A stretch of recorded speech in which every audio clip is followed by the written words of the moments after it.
श्वेत पत्र पर इस वक्त पार्लियामेंट में हलचल है। निर्मला सीतारमण बोल रही हैं, सीधे चलते हैं। ये कहा allocation method itself was wrongly set up, illegal backdoor route के द्वारा हुआ है, और I am quoting now, the hands of private companies for commercial use was seen in it. Commercial use unquote, क्योंकि पीछे के दरवाजे से प्राइवेट कंपनीज को बेनिफिट दिलाने के लिए, और मैं इसमें सुप्रीम कोर्ट के विषय नहीं, मैं इसमें जोड़ रही हूं, मीडिया के रिपोर्ट के मुताबिक जोड़ रही हूं, उसमें गुटखा कंपनी को, गुटखा तैयार करने वाले को भी कोल माइनिंग में इन्होंने लाइसेंस दिलवाए। इतना गंभीर काम किया है। और सीएजी के रिपोर्ट में सर, सीएजी के रिपोर्ट में यह बोला गया कोल स्कैम के ऊपर 1.86 लाख करोड़ का भारत के लिए नुकसान पहुंचाया। 1.86 लाख करोड़ का नुकसान इनके कोल स्कैम के वजह से भारत देश ने भुगतना पड़ा। फिर सर सुप्रीम कोर्ट उस सिचुएशन को इतना गंभीरता से लेकर के 214 कोल ब्लॉक्स का लाइसेंस को रद्द करवाया, पूरे रद्द करवाया, रद्द कर दिया। सिस्टम हो गया, बंद हो गए, सफाई हो गया। मगर उससे क्या हुआ देश का, उसका देश के लिए क्या हुआ, उसका असर देश के लिए कितना हुआ? आज उसके असेसमेंट देख लीजिए सर। जॉब लॉस हुआ, इन्वेस्टमेंट नहीं आया इस देश में, उसके कारण एंसिलरी इंडस्ट्रीज जो एमएसएमई, छोटे उद्योग, लघु उद्योग, वो पूरे ठप पड़ा। फिर इलेक्ट्रिसिटी प्रोड्यूस करने के लिए कोयला इंपोर्ट करना पड़ा। देश भरपूर है कोल, देश में भरपूर है कोल, फिर भी इंपोर्ट करना पड़ा। फिर इलेक्ट्रिसिटी प्रोडक्शन पूरे के पूरे बंद हो गया था। और आपको भी याद होगा माननीय स्पीकर सर, आपको भी याद होगा स्पीकर सर, उस जमाने के पत्रकार लोग कितने लिखते थे। थर्मल कोल प्लांट में 3 दिन का स्टॉक है कोल, 4 दिन, 4th डे कोल नहीं है, कैसे प्रोड्यूस करेंगे? तब तक आएगा स्टॉक, नहीं आएगा। ऐसे टेंशन में पावर प्लांट्स चलते थे उस जमाने में। स्टॉक नहीं है, कोल नहीं आ रहा, बंद हो गया 214 कोल ब्लॉक्स का लाइसेंस, कैसे चलाएंगे देश? और उसका नतीजा देख लीजिए, loss in revenue for coal producing states. आज मगरमच्छी का आंसू, क्रोकोडाइल टीयर्स चला रहे हैं। कोल प्रोड्यूसिंग स्टेट्स कहां है सर? पूरे ईस्टर्न भाग में, पूर्वी भाग में है। झारखंड हो, छत्तीसगढ़ हो, इन सभी स्टेट्स का रेवेन्यू लॉस हुआ। इनका जिम्मेदारी उसमें कुछ है या नहीं? उसके लिए क्या काम किया? वेरस माननीय प्रधानमंत्री जी उधर पाइपलाइन गैस के कनेक्शन दिया, बरौनी रिफाइनरी पुनर्निर्माण किया, ये सब काम हम कर रहे हैं। मगर ये तो सत्यानाश करके गए। और सर हमने क्या करेक्टिव मेजर्स किया? हमारे करेक्टिव मेजर्स क्या है? ट्रांसपेरेंट तरीके से हम क्या कर रहे हैं? Coal mine special provision act pass करवाया 2015 में। MMDR अमेंडमेंट एक्ट 2015 में डिस्ट्रिक्ट मिनरल फंड भी एस्टैब्लिश हुआ, और 100% FDI ओपन करके इन्वेस्टमेंट ऑटोमेटिक रूट में आने के लिए अब हर फैसिलिटेशन किया, जिससे इन्वेस्टमेंट आ रही है। फिर सर कमर्शियल कोल माइनिंग, क्योंकि भारत देश आत्मनिर्भर रहना है, इसीलिए कोल माइनिंग कमर्शियली करने के लिए ओपन पॉलिसी के द्वारा करवाया। और 9 ट्रांचेस सर, 9 ट्रांचेस उस पॉलिसी के तहत ऑक्शन में 2020 से 9 ट्रांचेस, 9 बार ऑक्शन में कोल ब्लॉक्स का अलोकेशन हुआ, ना कि पीछे के दरवाजे से मेरा भाई, मेरा भतीजा, मेरा बहन, मेरा फाइलमा को नहीं दिया।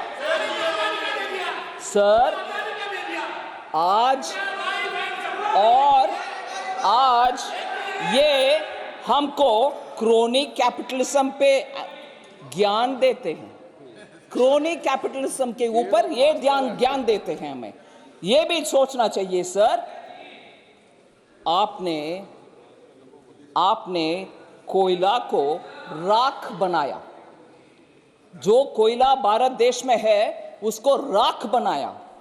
हमने अपने नीतियों के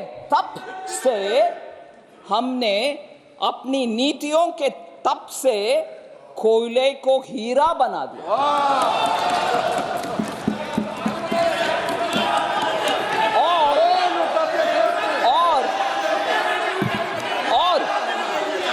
और आज वही हीरा, आज सर वो सुनना चाहिए सर, थोड़ा सुनना चाहिए। सुनिए, मैं इंग्लिश में भी बोल रही हूँ, हिंदी में भी बोल रही हूँ। सुनिए, वो आपको अच्छा होगा। सुनिए, मेरा हिंदी भी एंटरटेनिंग है, थोड़ा सुनो। मेरा हिंदी भी थोड़ा एंटरटेनिंग है, हल्का सा ब्रेक भी लो सर। आज वही हीरा जो कोयला से, हमारे तप से वही हीरा जो हुआ है कोयला से, आज वही हीरा खनिज क्षेत्र में डिस्ट्रिक्ट मिनरल फाउंडेशन के रूप में अपनी चमक फैला रहा है। डिस्ट्रिक्ट मिनरल फंड का कहानी मैं बोलने वाली हूं सर। डिस्ट्रिक्ट मिनरल फंड जो हमारे कानून से एस्टैब्लिश हुआ और पहले कोई सोचा नहीं था उसके ऊपर।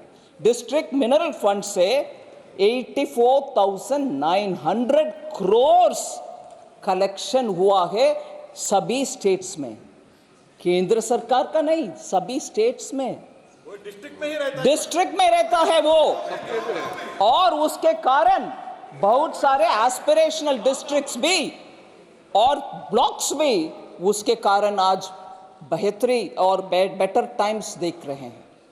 डिस्ट्रिक्ट मिनरल फंड का कलेक्शन का जानकारी मैं देना चाहती हूं सर, क्योंकि हमारे सरकार के द्वारा हुआ है वो पब्लिक के लिए हुआ, आम जनता के लिए हुआ, आदिवासी वनवासी क्षेत्र में हुआ, उस जनता को उससे फायदा हो रही है, इसीलिए मैं बोल रही हूं। छत्तीसगढ़ में 12,000 crore DMF district mineral fund का कलेक्शन हुआ है। झारखंड में 11,600 करोड़ का कलेक्शन हुआ है।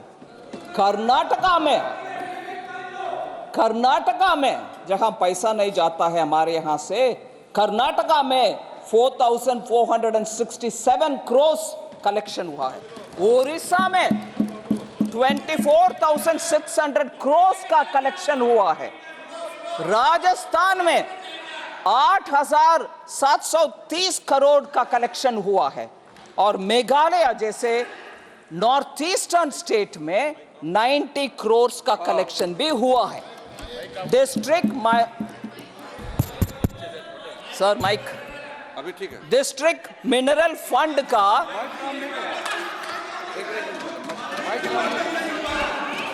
डिस्ट्रिक्ट मिनरल फंड सर देख लीजिए, मैं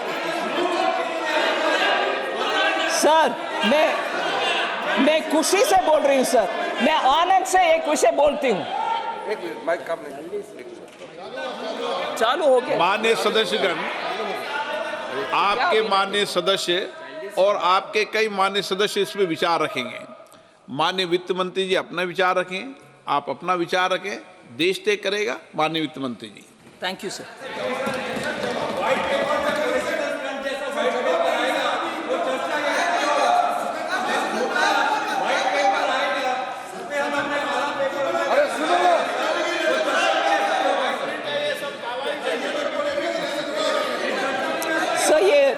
डिस्ट्रिक्ट मिनरल फंड का सर, एक तो मैं एक विषय जरूर बोल सकती हूँ सर, व्हाइट पेपर नहीं, एक विषय बोल सकती हूँ।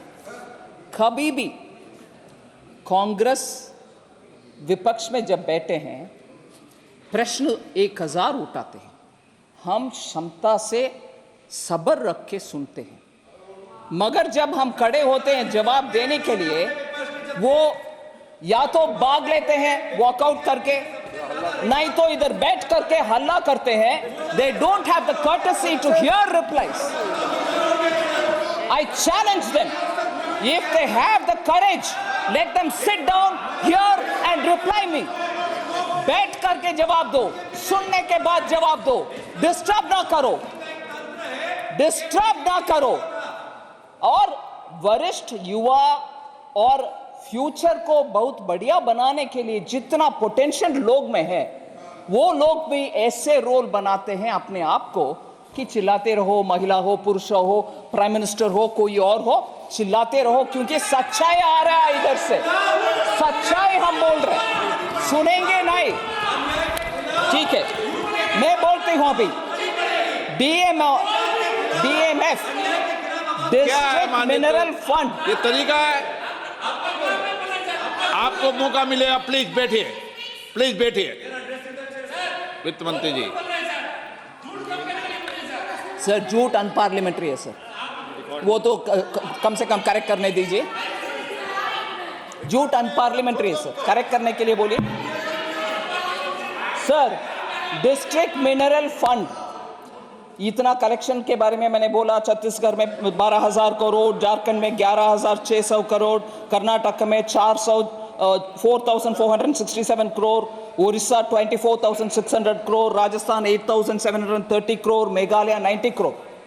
ये सब से क्या फायदा हो रही है ग्राउंड में, ये भी हम समझना चाहिए.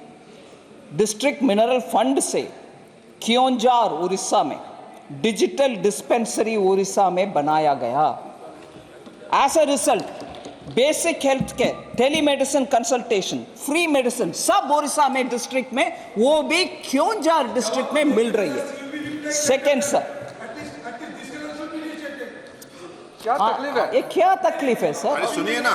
सेकेंड, थोड़ा देर में Chaibasa model anganwadi centre construction DMF के फंड से हुआ, और उसको माल न्यूट्रिशन एड्रेस करने के लिए वेस्ट सिंहभूम डिस्ट्रिक्ट में बढ़िया काम हो रही है डिस्ट्रिक्ट मिनरल फंड के पैसा से. तीसरी, financial year, current financial year में डोमेस्टिक कोल प्रोडक्शन के विषय हम समझना चाहिए. ये साल 900 मिलियन टन्स तक वो पहुंचेगी. Highest ever coal production Bharat देश में इस साल होने वाली.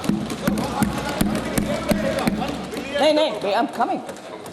इस साल 23-24 में 900 मिलियन तक पहुंच रही है. आने वाले साल में वो 1 बिलियन तक पहुंच रही है. 1 बिलियन टन्स. सर 500 प्रोडक्शन मतलब इंपोर्ट कहां से? सुन लो भाई, production doesn't include in imports. सब जरा सुनने का क्षमता रखने के लिए बोलिए sir. Sir 2000 in English I'll tell you, yeah, please listen with some patience, sir. Don't jump to conclusions. Sir, 2013-14, what was the production, sir? Production 567 million tons. I am speaking of 900 million tons this year, 1 billion tons this coming year. So what are you talking, man? So please sir, production Bharat देश में उत्पादन हुआ, import करने का necessity नहीं होगा, foreign exchange payment करने को नहीं होगा. Simple economics sir. Oh my God. समझ में नहीं आया सर. थोड़ा सुन लो ना ध्यान. पब्लिक सेक्टर अंडरटेकिंग कभी भी बोलते हैं प्राइवेट का इतना प्रोत्साहन दे रही हो. इनके पॉलिसी के द्वारा पब्लिक सेक्टर भी बेनिफिट नहीं पहुंचा. आपको मालूम है कहां पहुंचा पब्लिक सेक्टर अभी? अयो please listen sir. PSU coal production, coal India production, coal India public sector undertaking है sir. Public sector undertaking coal India. Sir ये क्या हो रही है सर? ये क्या हो रही है सर? बैठिए. going on? Please no, please बैठिए, Sir, प्लीज। सुनो भाई, सुनो। आदिर रंजन जी, प्लीज सुनो भाई, सुनो। Sir, public sector undertaking coal India limited 2013-14 में से लेकर के 2013-14 से लेकर के आज तक और 22-23 तक कैपिटल एक्सपेंडिचर उनके द्वारा जो हुआ 4.3 टाइम्स हुआ है उससे पहले के जमाने से तुलने में। So public sector undertaking is also prospering, is also additionally investing, is also producing. ये जितना भी चल रहे हैं प्राइवेट सेक्टर के ऊपर, सर ये झूठ क्या है सर? पार्लियामेंट्री है क्या? Please remove that, remove, expunge करिए। ये झूठ क्या चीज है? Sir I go to the next. सर आप लोग दूसरा एक और एग्जाम्पल करती हूं सर।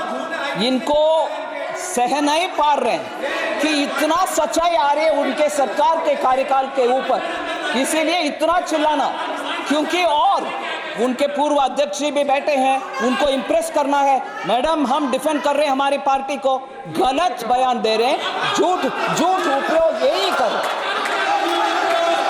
सर बैंक्स के कहानी में जरूर बोलना चाहती हूं, बैंक्स के कहानी में जरूर बोलना चाहती हूं, और इसमें व्हाइट पेपर में जितने भी है उसमें मैं एक विषय मानती हूं,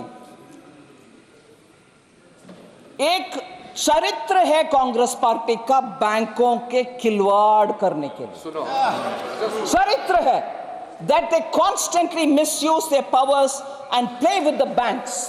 नेशनलाइज हमने ही किया बोलते हैं, मगर मैं बोलती हूं 3 उदाहरण।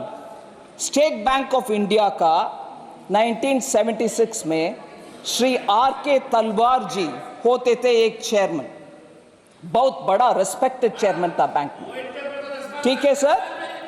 वो उनके इमरजेंसी के टाइम में, क्योंकि उनके पसंदीदा एक पार्टी को लोन नहीं दिया, उसके कारण उनको सीबीआई के द्वारा इतना सताए।